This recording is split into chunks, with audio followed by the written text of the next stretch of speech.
Everyone, allow me to introduce Don Ernesto, the owner of Vanguardia Media.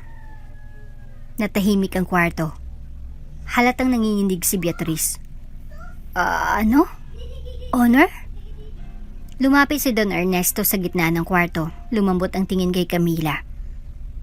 At ito, tuloy ni Ernesto, ang apo ko. Sabay-sabay na nagulat ang mga tao.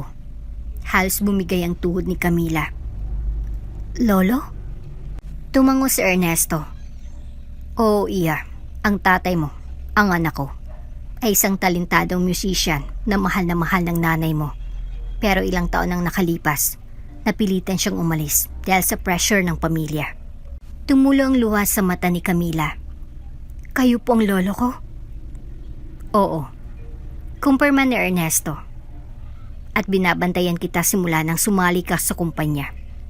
Nakatayo sina Filina at Carla na parang yelo habang tuluyang nawalan ng kulay ang mukha ni Beatrice. Kung bago ka pa lang sa channel neto, ibang kwento ni Ate Jane, istorya mo, ikwento ko. Huwag kalimutang pindutin ang notification bell at subscribe button. Dumungaw yung araw sa masirang kortina ng maliit na bahay. Siksikan sa isang makipot na eskinita ng isang maingay na distrito.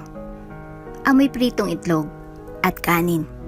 Pero kay Camila, parang sumasakit lang ang sikmura niya. Hindi sa gutom, kundi sa bigat ng mga problema niya araw-araw. Sa edad na 22, tanggap ni Camila ang hirap ng buhay. Kumakalampag yung mga sahig na sira-sira habang papunta siya sa maliit na kusina kung saan nakatayo yung nanay niya, si Teresa. Naka-uniform na kupas, pinupunasan yung pawis sa noo habang binabaliktad yung itlog sa kawali. Mama, magpahinga ka na. Kulang ka sa tulog. Sabi ni Camila habang naglalagay ng tubig sa baso. Ngumiti ng pagod si Teresa.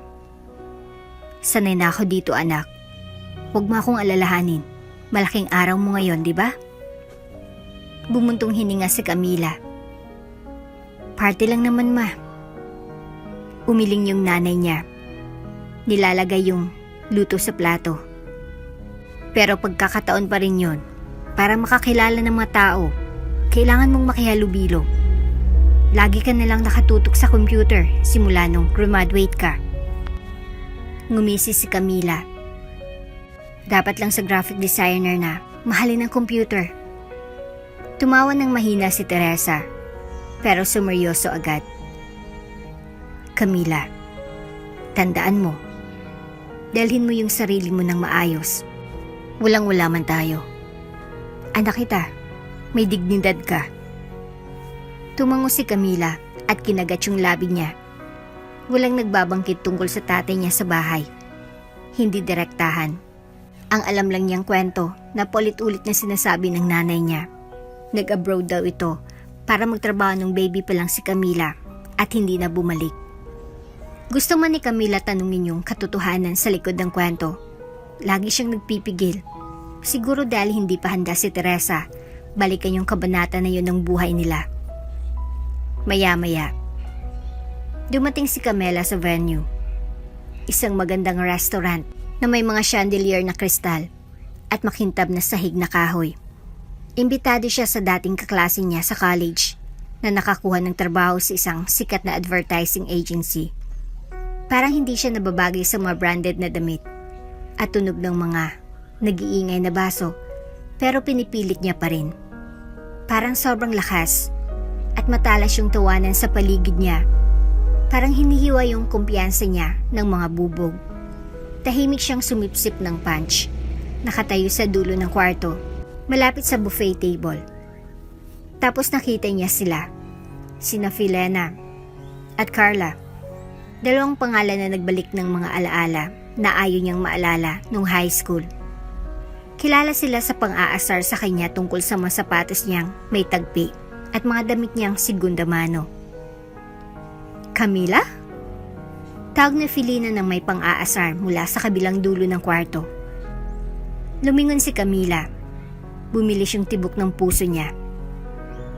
Sumali ka sa amin. sabi ni Carla. Nakangisi na parang pusa na nakakita ng biktima. Nahiya si Camila na lumapit sa kanila. Umaasa na nagbago na sila mula sa mga pambatang kalokohan. Pero kinuha ni Felina yung mic sa karaoke machine na nakalagay malapit sa pool. Guys, pakinggan natin si Camila kumanta. Siya yung laging mahiyain nung high school. Pumalakpak yung mga tao. Hindi nila alam yung pakana sa likod ng imbitasyon.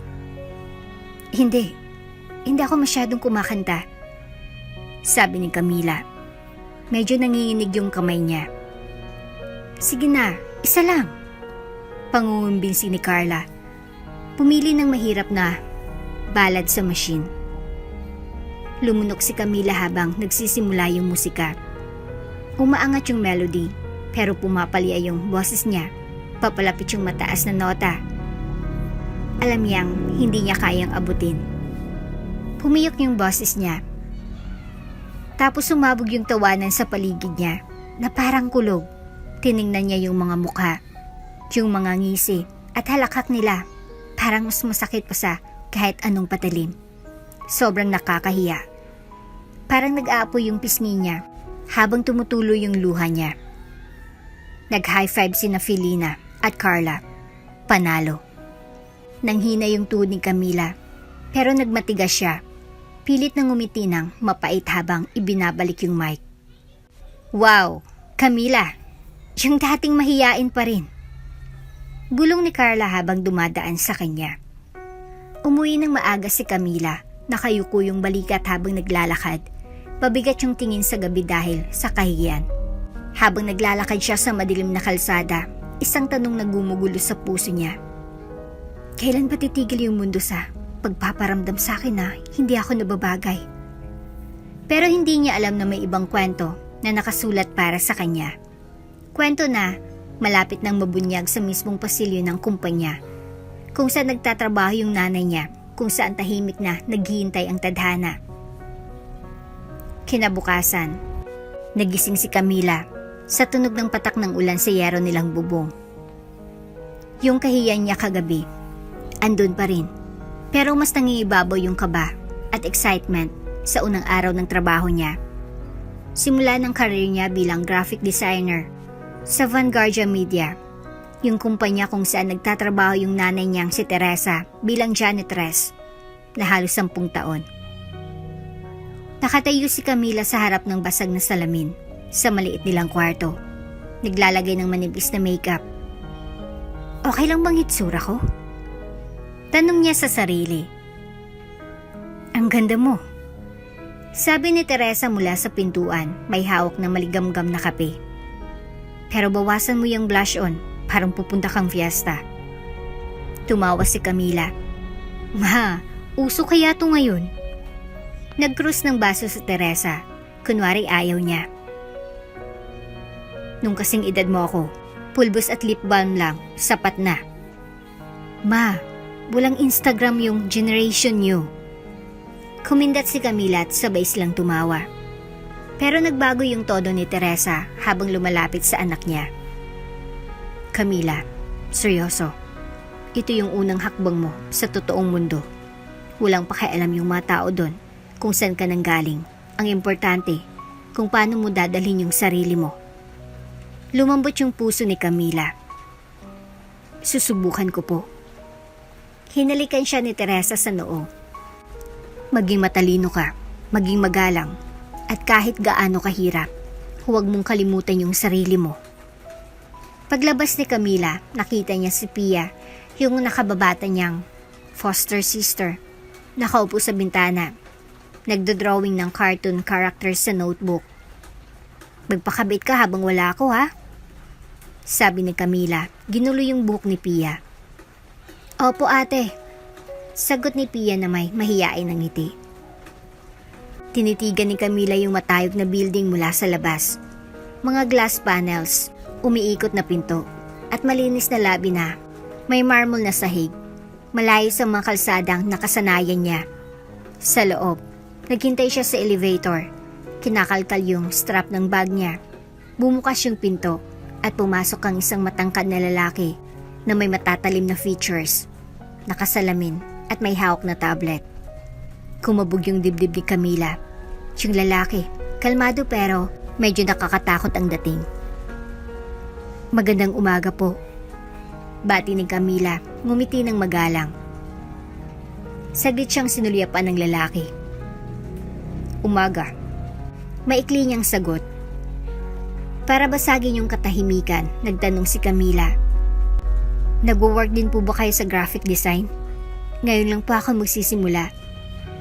Humarap na yung lalaki sa kanya, may bahagyang amusement sa mata niya. Oo, Department 5 sa ilalim ni Miss Beatrice. Nagliwanag yung mata ni Camila. Oo, paano niyo nalaman? Tumawa siya. Swerteng hula, ako si Adrian, senior designer. Ay, ako po pala si Camille, nice to meet you. Bahagyang nawala yung ngiti ni Adrian. Good luck. Sabi niya, sakto namang huminto yung elevator sa floor nila. Kumunot yung noo ni Camila. Bakit lahat ng tao nagsasabi ng good luck pag binabanggit si Miss Beatrice? Lumabas si Adrian at sumulyap sa kanya. Malalaman mo rin. Kumuloy yung tiyan niya habang papasok sa Department 5. Maingay yung departamento, puno ng activity, mga hanin ng cubicle, malalaking screen, whiteboard na puno ng design drafts, lahat na pinapangarap ni Camila. Pero nawala yung excitement niya nang may matalas na boses na pumutol sa hangin. Sino yung nakatayo dyan na parang pag-aari niya yung lugar? Lumingon si Camila at nakitang isang babae na nakasuot ng fitted navy blazer na may matingkad na pulang lipstick. Si Miss Beatrice. Ma'am, ako po si Camila, yung bagong... Alam ko kung sino ka. Putol ni Beatrice ng malamig. Nagmamakaawa yung nanay mo para makapasok ka dito. Bumagsak yung puso ni Camila. Hindi ako nagtitiis ng tamad o spoiled na intern. Paghirapan mo yung lugar mo dito. Walang excuses. Kinagat ni Camila yung labi niya. Ramdam yung bigat ng bawat mata sa kwarto na nakatingin sa kanya. Opo, ma'am. Sumunod ka sa akin. Dinala siya ni Beatrice sa isang bakanteng cubicle sa dulo, malapit sa supply closet. Napansin ni Camila kung gaano ito kalayo sa iba.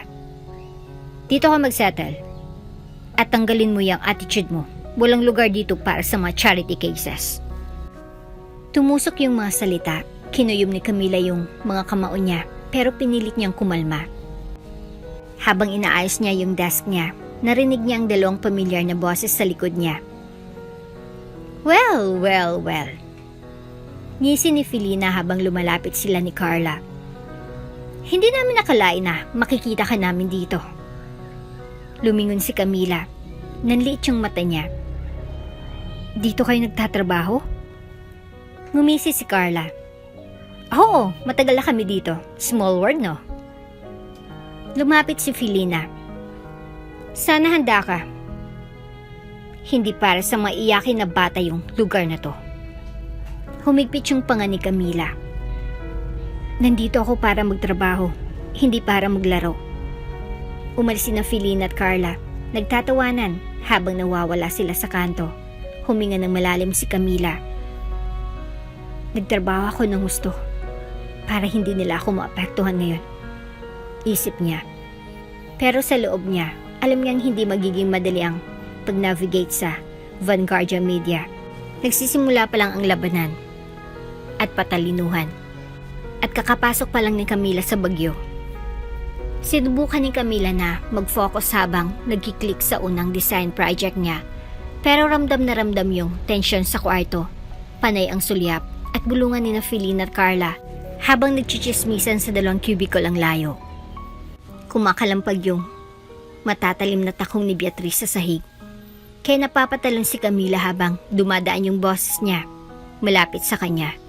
Tama nga yung sinabi ni Adrian, sobrang stricto at matalas ng dila ni Beatrice. Pagdating ng lunch break, wasak na yung nerves ni Camila. Tahimik siyang nakatayo sa pantry ng department. Hinahalo yung instant noodles niya. Masigla yung break room, puno ng kwentuhan at tawanan. pero walang nag-aaya sa kanya na umupo. Pwede bang sumabay? Lumingon si Camila at nakita si Adrian na may hawak na lunch tray. Nakinga siya ng maluwag at ngumiti. Sige. Umupo sila sa sulok ng pantry, malayo sa iba. Tahimik pero nakaka-comfort yung presence ni Adrian, parang pahinga mula sa ingay. Magulo ba yung umaga? Tanong niya habang tinutusok yung piraso ng manok. Medyo. Hinahalo ni Camila yung noodles niya ng dahan-dahan.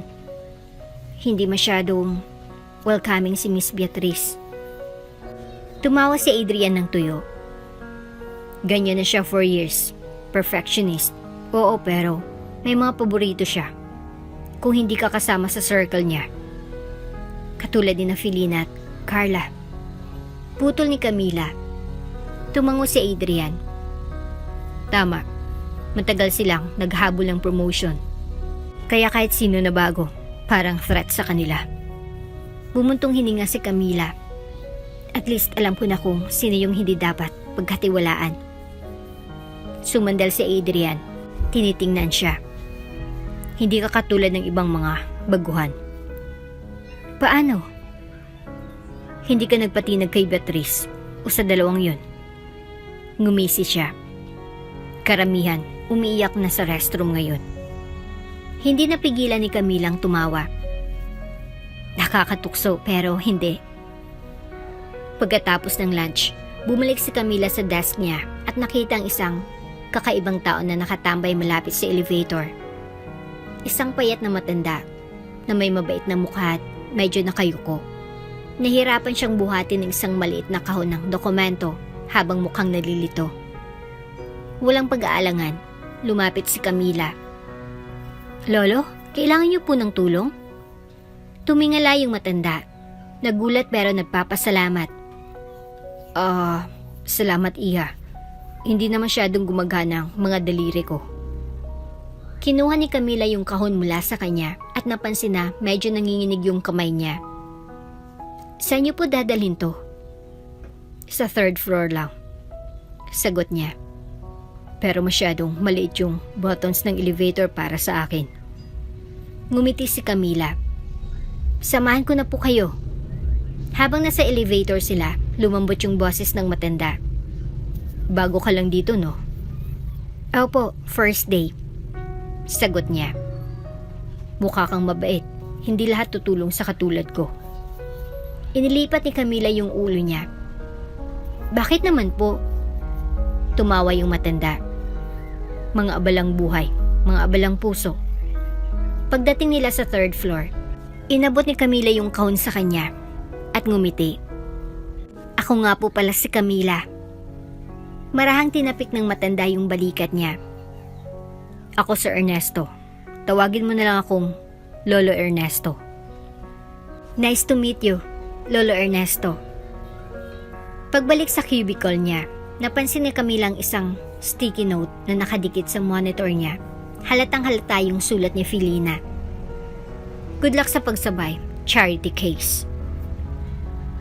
Nilunok ni Camila yung note, kinagat yung labi niya.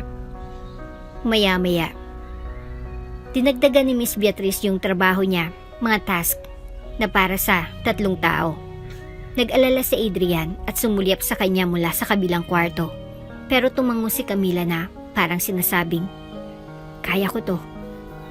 Kahit pressured, pinilit ni Camila, nagstay siya ng 2 oras lampas sa oras ng trabaho para matapos ang lahat.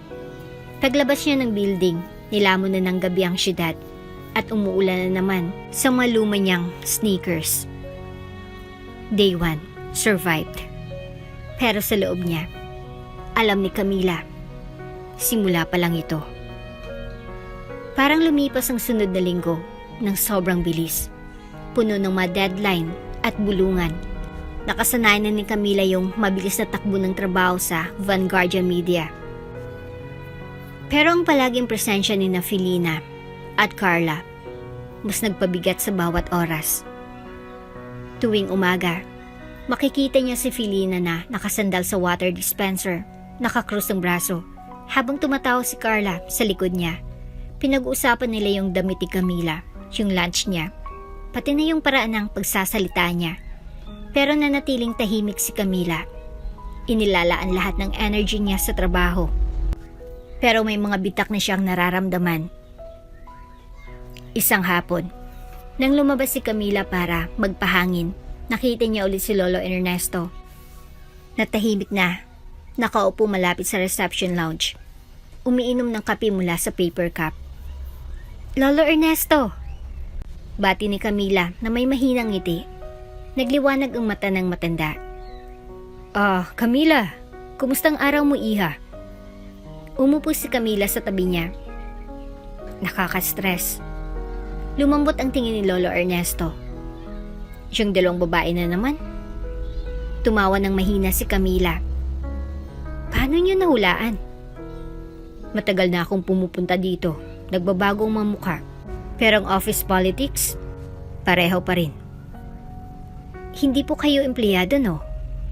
Tanong ni Camila na may curiosity. Ngumiti lang ang matanda. Sabihin na lang natin, mas matagal na akong nandito kaysa sa karamihan. Inilapit ni Camila ang ulo niya. Parang kayo yung may-ari ng lugar. Tumawa ng malakas si Lolo Ernesto pero hindi sumagot. Bago pa makapagtanong si Camila, may tumawag mula sa kabilang dulo ng kwarto. Ayan ka pala, Camila, kailangan ka sa taas. Si Adrian, nakapasok na ang kamay sa bulsa, mukhang natutuwa sa casual na kwentuhan nila ng matanda. Paparating na. Tumayo si Camila pero hinawakan ni Ernesto ang pulso niya ng marahan. Mabait kang bata, Camila, sabi niya. At malakas, huwag mong hayaan na yumuko ka. Kumurap si Camila, nagulat sa sinabi niya. Pagbalik sa desk niya, naghihintay sina Felina at Carla. May peke silang ngiti sa mukha. Nagpapahinga ka na naman? Sabi ni Carla, na nakakrus ang braso. Relax lang, sagot ni Camila ng kalmado. Umuupo. Nag-break lang ako. Lumapit si Felina. Akala mo mas magaling ka sa amin, no? Nakangiti-ngiti kasama si Adrian. Nagmamahero sa matanda? Humigpit ang dibdib ni Camila, pero pinilit niyang panatilihing kalmado ang boses niya. Mas mabuti naman yon kaysa magchismis buong araw. Nagdilim ang mukha ni Felina. Mag-ingat ka, Camila. Sakto namang dumating si Miss Beatrice. Tinitingnan ang kwarto gamit ang matatalim niyang mata. Agad na tumuwid si Felina at ngumiti ng matamis. Parang masunuring estudyante. Camila, sabi ni Beatrice ng matigas. Sa opisina ko, ngayon na. Sumunod si Camila. Kumakabog ang puso.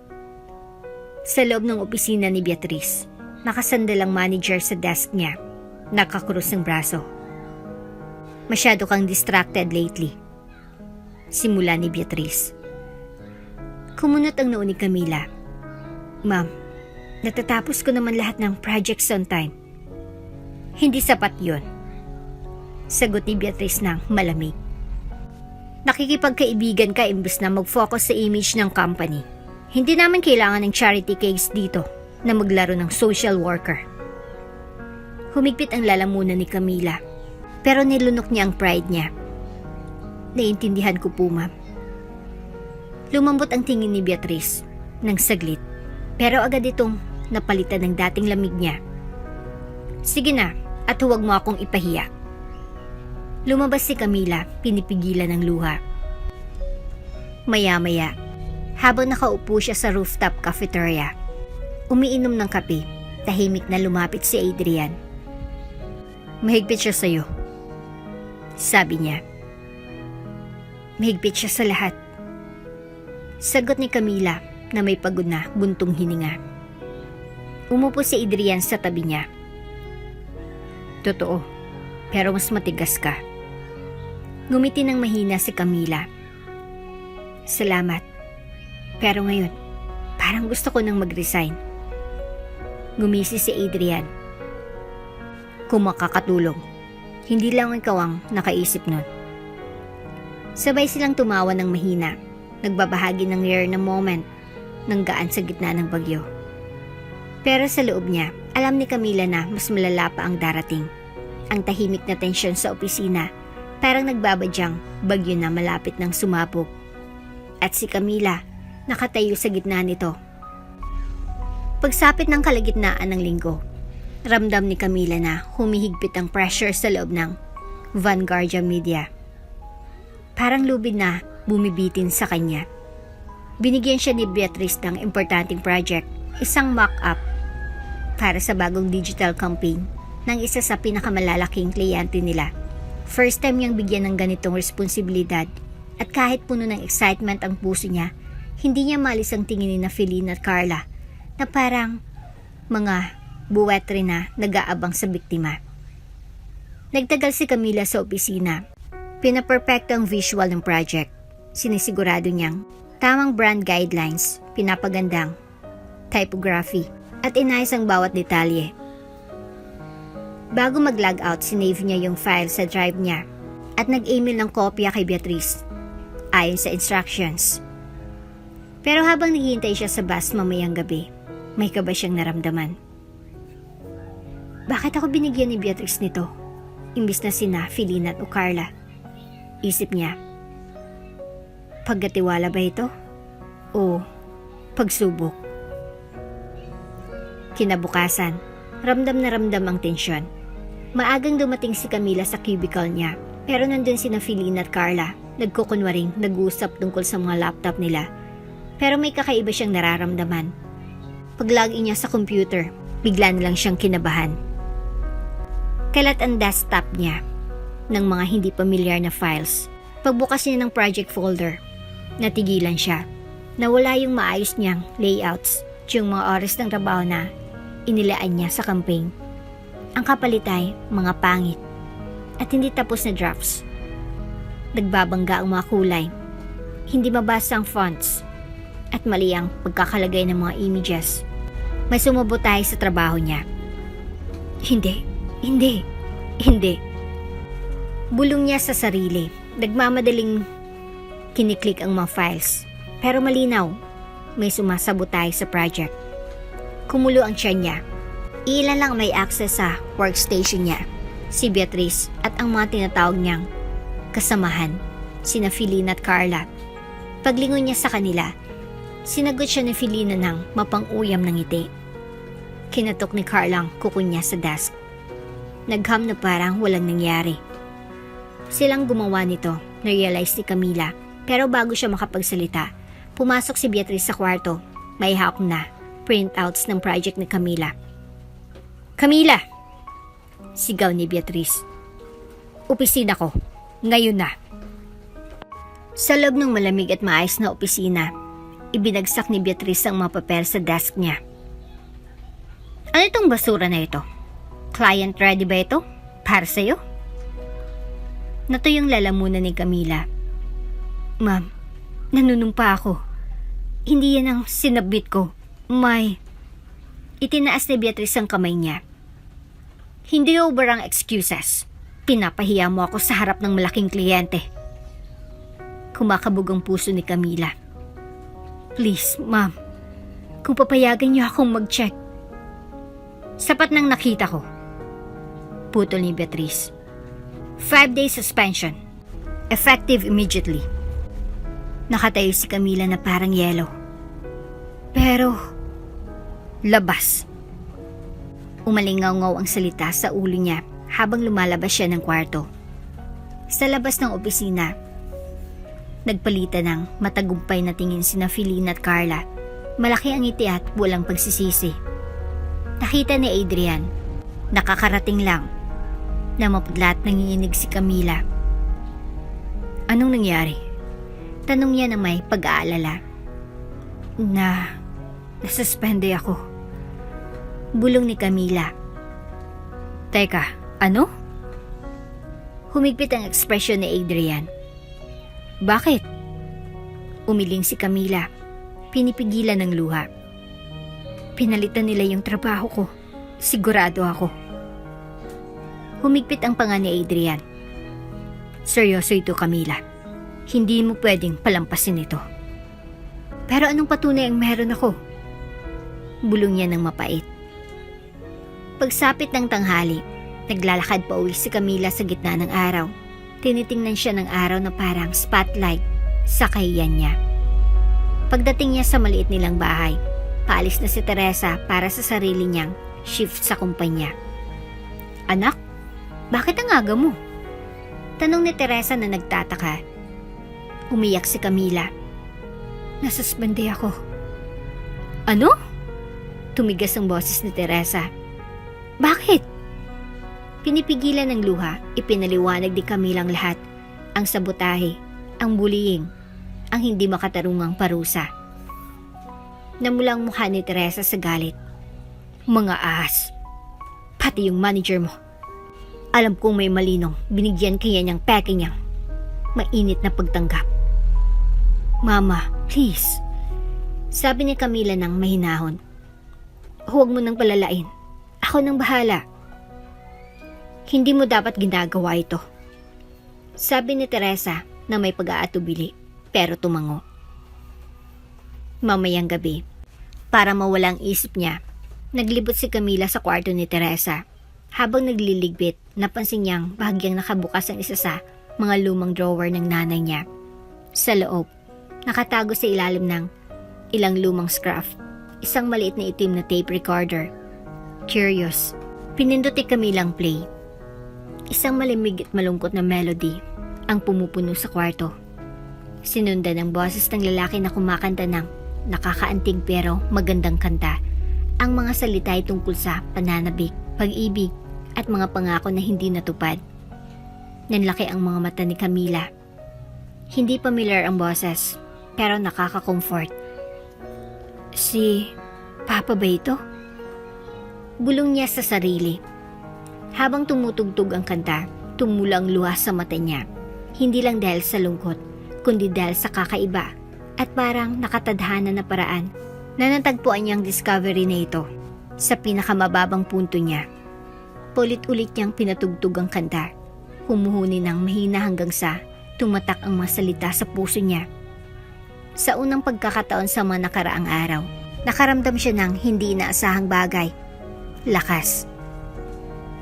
Mamayang gabi, habang nakahiga si Camila sa kama, nakatingin sa kisame, umalingangaw sa loob niya ang mga salita ng kanta. Hindi ako magpapatalo. Hindi ngayon. Hindi pagkatapos nito.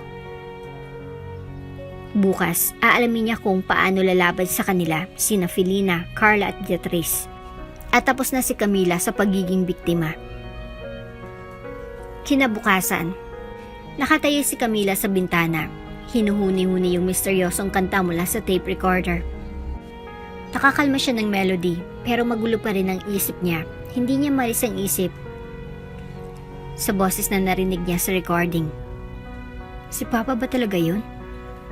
Alam niyang walang paraan para makumpirma yun maliban kung tatanungin niya si Teresa.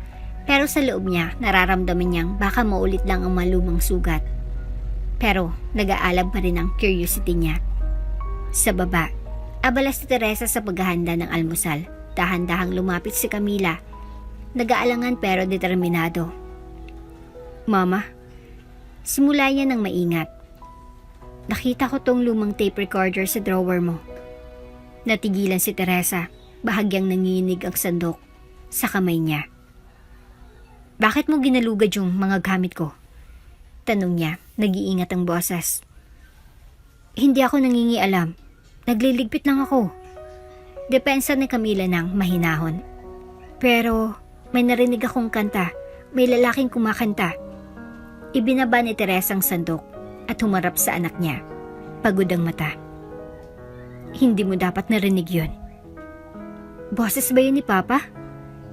Tanong ni Camila. Sandaling nanahimik si Teresa, tapos bumuntong hininga siya at tumango. Yung kantang yun, na-record yun ng tatay mo bago siya umalis. Sinulat niya yun para sa akin at para sa iyo. Pag-amin ni Teresa, nanginginig ang boses. Humigpit ang dibdib ni Camila. Bakit hindi mo sinabi sa akin na musician siya? Kasi Nag-alangan si Teresa. Kasi masakit. Iniwan niya tayo, Camila. Walang paalam. Ayokong lumaki ka na. Iniisip na babalik siya. Pero mahal niya ba kayo? Tanong ni Camila. Nanginginig ang labi ni Teresa. Mahal na mahal ka niya. Pero may mga obligasyon siya sa negosyo ng pamilya niya. Mga bagay na hindi ko maintindihan noon. Gusto pang magtanong ni Camila. Pero ang malayo na tingin ni Teresa at nanginginig na boses niya ang nagsasabing hanggang dito na lang ang usapan. Nang hapon ding yon, nag-vibrate ang phone ni Camila. May message mula sa hindi pamilyar na number. Hi Camila, ako si Miss Marisa, isa sa mga kliyente natin sa Vanguardia Media. Gusto kitang imbitahan sa party na gagawin ko ngayong weekend. Paraan ko ito para pasalamatan ka sa hard work mo sa project namin. Sana makapunta ka. Nanlaki ang mga mata ni Camila. Miss Marisa, siya yung kliyente sa project na sabotahe. Bakit niya ako iniimbitahan? Tanong ni Camila. Alam niya bang tungkol sa sabotahe? Naglalaban ng excitement at kabi niya nakasilip si Teresa sa balikat ni Camila. Ngumiti ng mainit. Dapat kang pumunta. Pero pagkatapos ng nangyari, deserve mong magpunta doon. Ipakita mo sa kanila na nagliliwanag ka. Sa loob ng 2 araw, sinubukan ni Camila na kalimutan ng kahiyan ng suspension niya. Ginamit niyang oras para mag-ensayo ng kantang narinig niya sa tape recorder. May bigat ang lyrics na yon dahil alam niyang galing yon sa tatay niya. Puno ng debosyon, pagkawala at pag-asa ang mga salita. Parang nandun ang spirito ng tatay niya. Hinihikayat siyang huwag sumuko. Nakatayo siya sa harap ng basag nilang salamin. Nag-iensayo ng kanta ng a cappella. Sa bawat pagkanta niya, lumalakas ang boses niya. Perfect! Sabi ni Pia mula sa pintuan. Nakangiti sa ate niya. Lumingon si Camila, tumatawa. Anong ginagawa mo dyan, maliit na spy? Parang yung mga singer sa TV yung boses mo.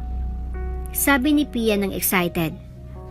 Pwede mo rin ba akong turuan ng kantang yon? Lumuhod si Camila at niyakap si Pia ng mahigpit. Balang araw, ituturo ko rin sa'yo. Nang umaga ng party, nakatanggap si Camila ng message mula sa unknown sender. Huwag kang pumunta sa event mamaya kung ayaw mo mapahamak. Kumulo ang tiyan niya, sina Philina at Carla. Silang nasa likod nito, walang duda. Pero this time, hindi na nag-alangan si Camila. Hindi ngayong gabi. Isip niya, hindi nila ito maagaw sa akin. Pagsapit ng gabi, dumating si Camila sa malawak na bahay ni Miss Marisa sa loob ng exclusive village. Magandang event, kumikislap ang garden lights, tumutugtog ang malambing na musika, puno ng pagkain ang mga lamesa. Nakasuot si Camila ng simple pero eleganteng damit na pinag-ipunan ni Teresa sa loob ng ilang buwan. Kulay dark blue na, tumutugma sa tahimik niyang determinasyon habang naglalakad siya sa gitna ng mga tao. Napalingon ang maulo kasama sina Philina at Carla na nakatayo malapit sa pool. Halatang mapang-uyam ng ngiti ni Philina pero hindi siya pinansin ni Camila. Lumapit siya kay Miss Marisa na mainit siyang binati. Natutuwa akong nakapunta ka. Sabi ni Miss Marisa, may talent ka Camila. Huwag mong hayaang sabihin ng iba na hindi. Lumakas ang tibok ng puso ni Camila sa mababait na salita. Salamat po ma'am. Sa kabilang dulo ng garden, may ibinulong si Philina kay Carla. Maya-maya, lumapit si Carla sa host. Miss Marisa, sabi ni Carla ng matamis, bakit hindi natin pakinggan si Camila kumanta ngayong gabi? Narinig kong magandang boses niya. Napahinto si Camila. Ngumiti si Miss Marisa. Magandang ideya yan. Sineset up na naman nila ako. Narealize ni Camila, pero this time, kumalma siya at nagtiwala sa sarili. Tumango siya. Gusto ko po. Habang naghihiyawan ng mga tao at nagtitipon sa paligid ng stage, kinuha ni Camila ang mic. Nanood sina Philina at Carla mula sa gilid. Umaasang mapapahiya siya ulit. Pero may ibang plano si Camila. Habang tumutugtog ang unang notes ng karaoke machine, magalang na itinaas ni Camila ang kamay niya. Walang music, sabi niya. Kakanta ako ng a cappella. Nagbulungan ng mabisita, curious. Huminga ng malalim si Camila. Tapos, nagsimula siyang kumanta. Yung kanta mula sa tape recorder, yung kanta ng tatay niya. Natahimik ang garden habang ang boses niya, matatag at puno ng emosyon. Umalingaw sa hangin. Ang lyrics ay tungkol sa mga pangako, sa walang hanggang pag-ibig at sa pag-asa sa kabila ng sakit. Sumabay ang mga tao sa bawat nota, nabibighani sa madamdamin niyang pagkanta. Tanlaki ang mga mata ni na Felina at Carla. Na-realize nilang bumaliktad ang plano nila. Nang matapos ang kanta, pumalakpak ng malakas ang mga tao sa garden. Kumakabog ang puso ni Camila, hindi dahil sa takot, kundi dahil sa tagumpay. Sa unang pagkakataon, hindi lang siya nakakasurvive. Inaangkin niya ang moment. Habang umalingaw ang palakpakan sa garden, bumaba si Camila mula sa pansamantalang stage. Hinihingal pa rin, lumapit si Miss Marisa. Nagliliwanag ang paghanga. Grabe, ang galing! Sabi niya, mahigpit na hinawakan ng kamay ni Camila. Hindi ko alam na kaya mong kumanta ng ganyan. Namula ang pisngi ni Camila. Salamat po, ma'am. Napaka-espesyal po kasi ng kantang yun sa akin. Bago pa makasagot si Miss Marisa, lumapit si Felina at Carla, pekyang ngiti. Ang ganda, sabi ni Felina na nagngangalit ang ngipin. Medyo dramatic, pero gumagana naman siguro. Sumingit si Carla, gaya ng dati.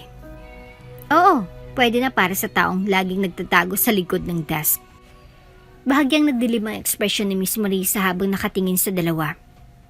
Nakakatawa, wala akong natatanda na nag-volunteer kayong kumanta ngayong gabi. Nanigas si Felina at Carla pero hindi nagsalita. Bumaling si Miss Marisa kay Camila. Gusto kitang makausap sa Lunes. Sa opisina ko, tutulungan mo akong mamuno sa creative direction para sa susunod naming project. Nanlaki ang mga mata ni Camila. Ako po? Oo, ikaw. Ngumisi si Miss Marisa. Deserve mo ito.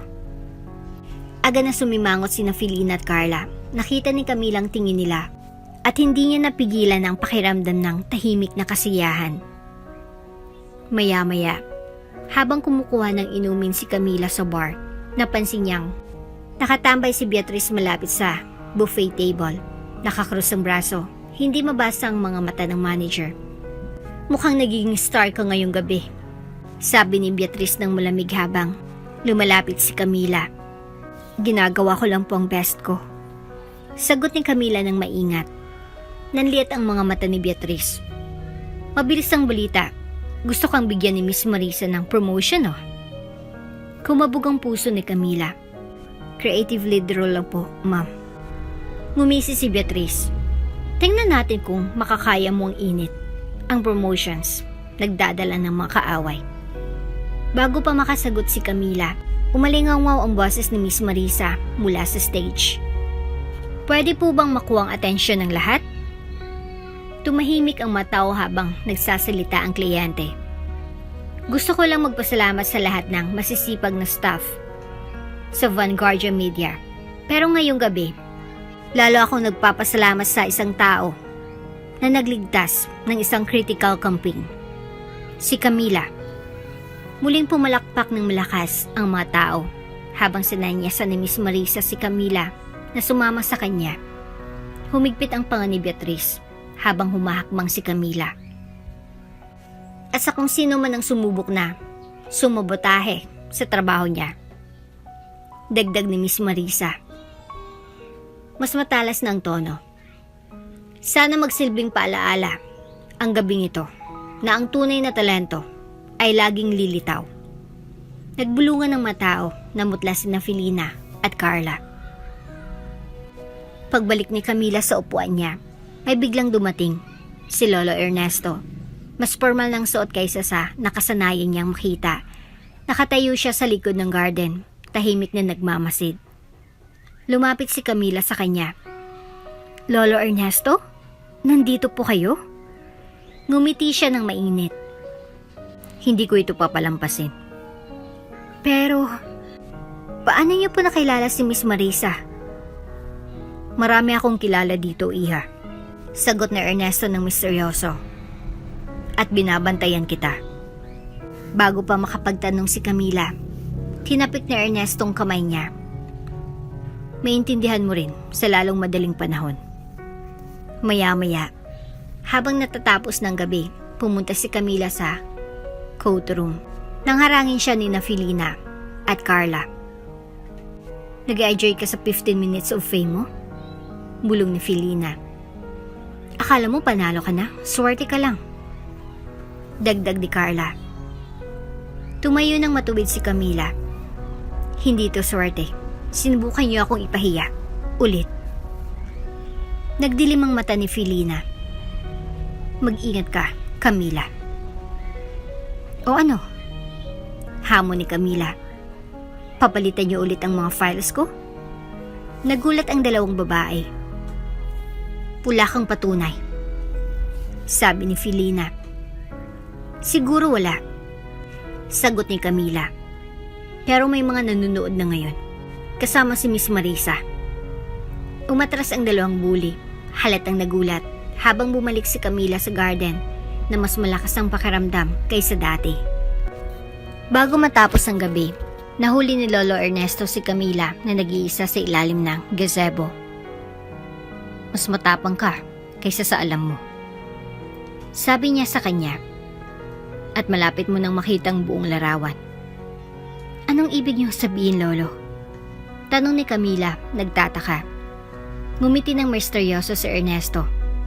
Sabihin na lang natin, mas konektado tayo kaysa sa iniisip mo. At pagkatapos nun, tumalikod siya at nawala sa gitna ng mga tao. Iniwan si Camila na nagtataka kung gaano karami ang alam ng tahimik na matanda tungkol sa buhay niya. Dumating ang Lunes ng umaga at bumalik si Camila sa opisina na may tahimik na kumpiyansa na hindi niya naramdaman dati. Sa kabila ng matitig at bulungan sa paligid ng kwarto, nag-focus siya sa trabaho niya. Determinado siyang umangat sa drama. Nakita siya ni Adrian mula sa kabilang kwarto at binigyan siya ng palihim na thumbs up. Ngumiti siya pabalik. Nagpapasalamat dahil may isang kakampi siya sa opisina. Tapos, gaya ng ipinangako, tinawag siya ni Miss Marisa sa opisina niya. Sa loob ng malinis at maliwanag na conference room, sananyasan siya ni Miss Marisa, si Camila na umupo. Malaki ang naging impression mo sa party.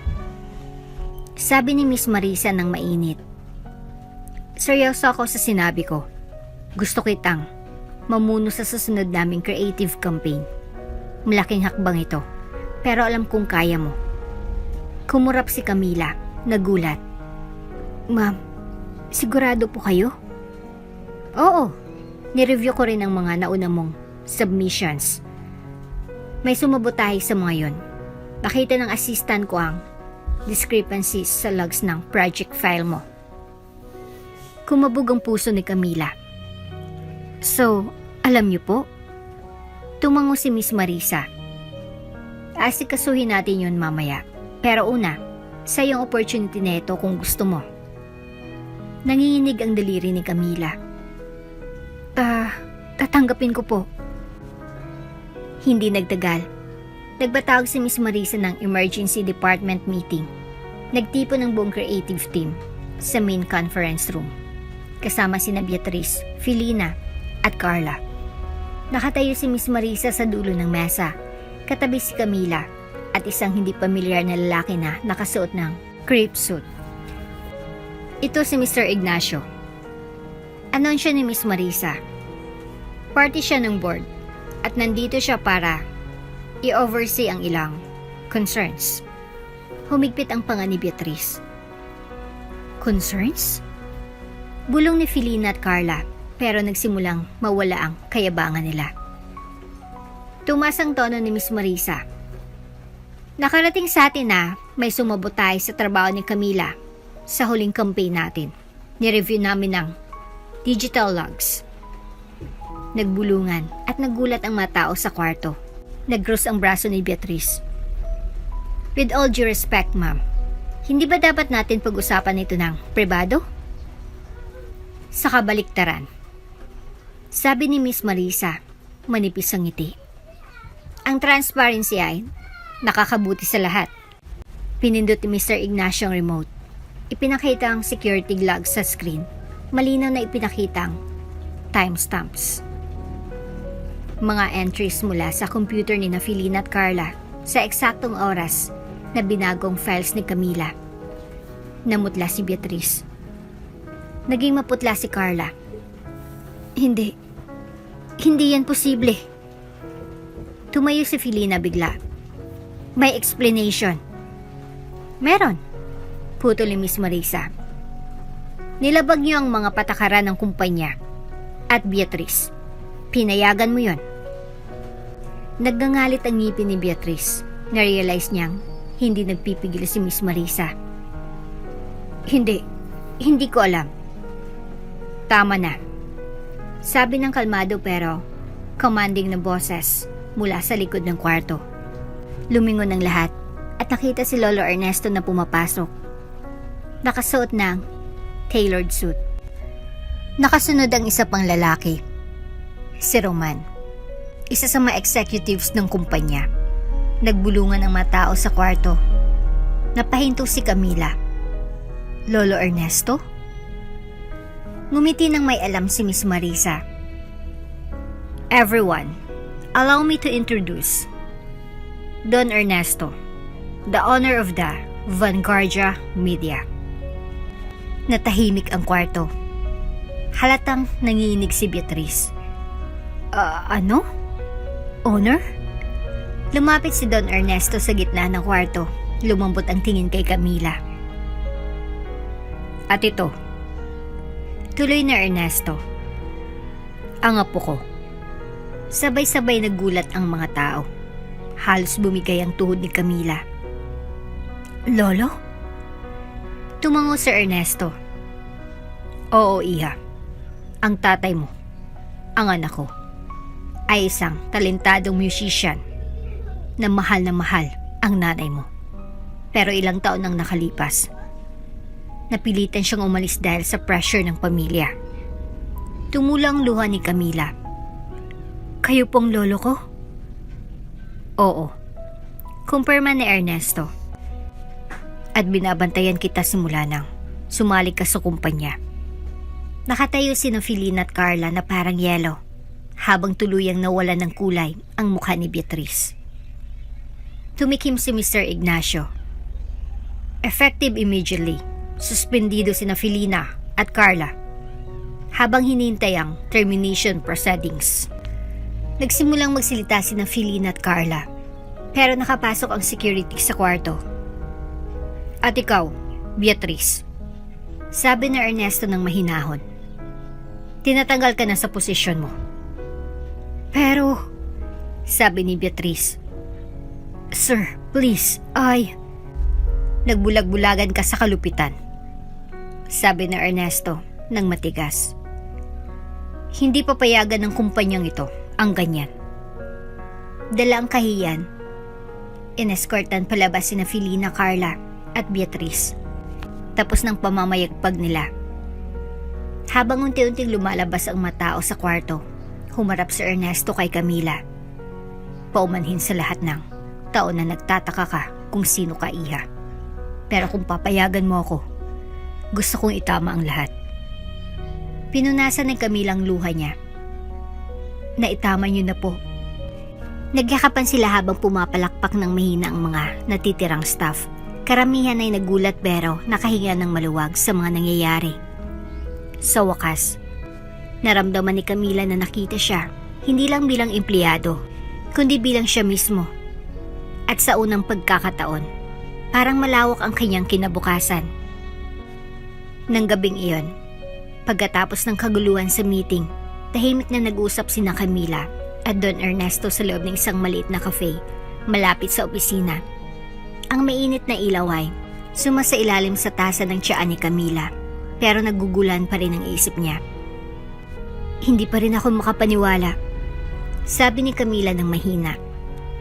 Sa lahat ng oras na to, nandyan ka lang. Mahinahong ngumiti si Don Ernesto. Hindi naging madali. Hindi ko alam kung paano kita lalapitan pagkatapos ng nangyari sa tatay mo. Tinitigan ni Camila ang lolo niya. Ano ba talagang nangyari, lolo? Bumuntong hininga sa Ernesto. Ang tatay mo, si Miguel. Mahal na mahal ang nanay mo. Pero siya rin ang nag-iisang anak ng isang napaka-controlling na babae. Ang yumaong asawa ko. Gusto niyang pakasalan niya ang iba para palaki na ugnayan ng negosyo. Nang tumanggi siya, nagbanta siyang sisirain ang lahat ng binuo namin, kasamang pagputol sa akin. At umalis si Papa papuntang Canada. Bulong ni Camila. Oo, sagot ni Ernesto. Pinili niyang protektahan ang nanay mo at ikaw mula sa toxic na mundong yun. Pero hindi nagtagal. Nawalan siya ng contact sa lahat. Kasama na ako. Isa yun sa pinakamalaking pagsisisi ko. Lumambot ang puso ni Camila. Bakit hindi ka lumaban ng mas matindi para sa kanya? Lumaban ako, sabi ni Ernesto ng mahina. Pero huli na ako nang malaman kong tungkol sa inyo ni Teresa. Nangako ako sa sarili ko na hahanapin ko ang tamang oras para makipag-ugnayan ulit. Nagniningning ang mga mata ni Camila at nanatili kang malapit sa pamamagitan ng kumpanya. Tumango si Ernesto. Kailangan kong siguraduhin na okay ka. Hindi ko kayang mawala ka rin. Inabot ni Camila ang kamay ng lolo niya. Hindi ako mawawala. Nang gabing iyon, umuwi si Camila at nadatnan si Teresa at Pia na naghihintay ng balisa sa mesa. Alam nilang may malaking nangyari dahil sa itsura niya. Mama, simula ni Camila, nanginginig ang boses. Si Don Ernesto ang lolo ko. Natigilan si Teresa. Nagulat si Pia. Alam kong pamilyar siya. Bulong ni Teresa, tumutulo ang luha. Hindi ko lang. Inakalang magpapakita pa siya ulit. Umupo si Camila sa tabi ng nanay niya. Gusto niyang maging parte ng buhay natin. Tumingin si Teresa sa baba. Tapos ay Camila. Gusto mo ba yun? Tumango si Camila. Sa tingin ko, kailangan nating dalawa ng closure. Bumuntong hininga si Teresa. Marami akong hinawakan na sakit dahil sa nangyari sa tatay mo, anak. Pero, kung handa siyang magbayad, sa tingin ko, dapat nating subukan. Niyakap siya ni Camila ng mahigpit. Salamat, Mama. At gusto ko siyang makilala ng maayos. Dagdag ni Teresa na tumatawa sa gitna ng luha niya. Wala nang pagtatago. Sa loob ng ilang araw, nagulat si Camila sa bagong atensyon sa trabaho. Ang ilang kasamahan na dati, hindi siya pinapansin, ay ngumingiti na ngayon at pinupuri ang trabaho niya. Pati ang mga dating nagbubulungan sa likod niya ay lumalapit na ngayon para humingi ng tunay na paumanhin. Si Adrian, gayunpaman, ay nanatiling pareho, cool at supportive. So, apo ng CEO.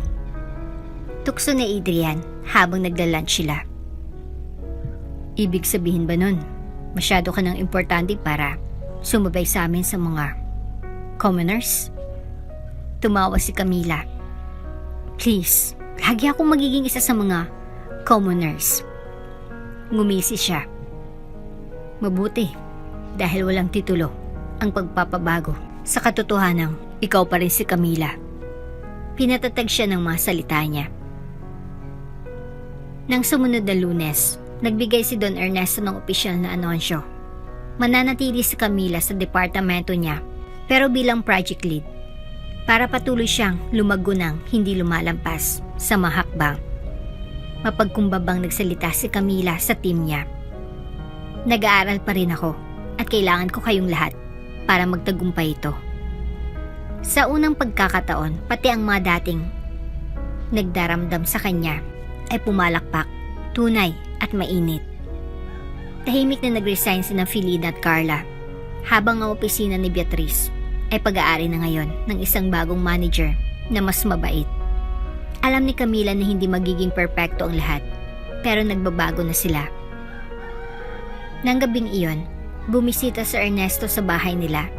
Mainit na sinalubong ni na Teresa at Pia. Puno ng tawanan ang maliit na bahay.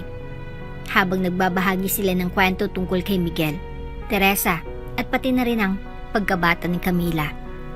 Nang malapit nang matapos ang gabi, inabot ni Ernesto kay Camila ang isang maliit na kahon. Sa loob ay magandang restored copy ng lumang tape recorder at isang sulat kamay na liham mula sa tatay niya.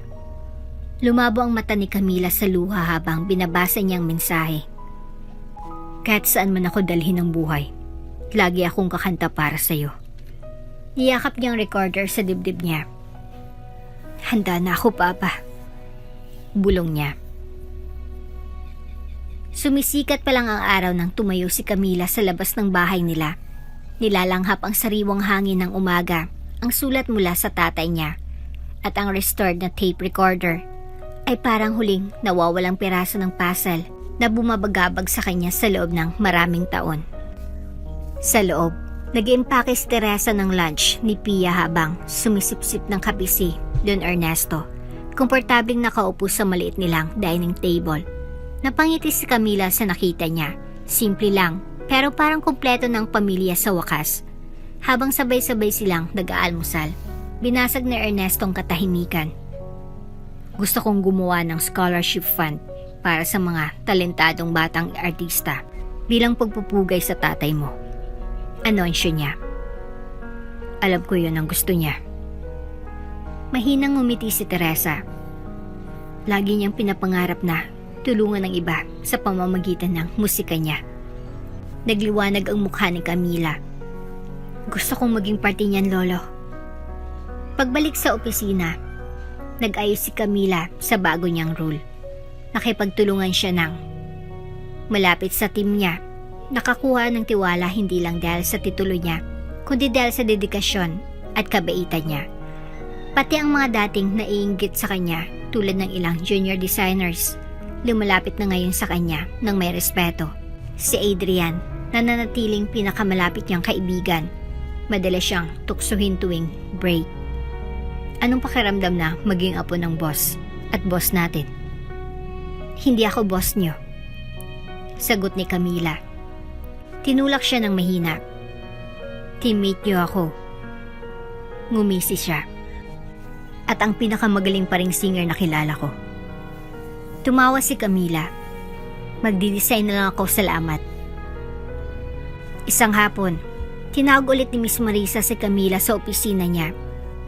Gusto ko lang magpasalamat sa iyo, sabi ni Marisa. Hindi lang ikaw ang umangat sa lahat, kundi binago mo rin ang paraan ng pakikitungo ng mga tao sa isa't isa dito. Lumakas ang tibok ng puso ni Camila. Gusto ko lang po ng kapayapaan. At deserve mo yun. Ngumisi si Miss Marisa. Halimbawa ka kung paano nagtutulungan ng kabaitan at talento. Nang gabing iyon, bumisita si Camila malapit sa burol kung saan sila madalas umupo ni Teresa nung bata pa siya. Dinala niya ang lumang tape recorder at pinatugtog ang kanta sa huling pagkakataon habang lumulubog ang araw sa abot tanaw. Habang lumulutang ang melody sa hangin, bumulong si Camila. Salamat, Papa. Dadalhin ko ang kantang ito sa akin habang buhay. Pumikit siya at ngumiti. Sa mga sumunod na araw, naging palaging presensya si Ernesto sa buhay nila. Hindi bilang bilyonaryo, kundi bilang lolo na bumabay sa mga nawalang oras. Nakipaglapit siya kay Pia, nagbahagi ng kwento kay Teresa, at madalas niyang i-spoil si Camila ng mga pagbisita sa coffee shop at malalim na usapan. At kahit may kayamanan at kapangyarihan ng si Camila, Pinili niyang manatiling mapakumbaba, nakatayo sa mga ugat niya at sa mga sakripisyo ng nanay niya. Habang naglalakad si Camila sa mga pasilyo ng opisina isang hapon, handa nang tapusin ang trabaho para sa weekend, huminto siya malapit sa elevator kung saan niya unang nakilala si Adrian. Nakangiti. Narealize niya kung gaano kalayo ang narating niya mula sa pagiging bully at pagdududa sa sarili hanggang sa pagtayo ng matatag bilang leader. Minamahal ng pamilya niya at nararespeto ng mga kasamahan niya.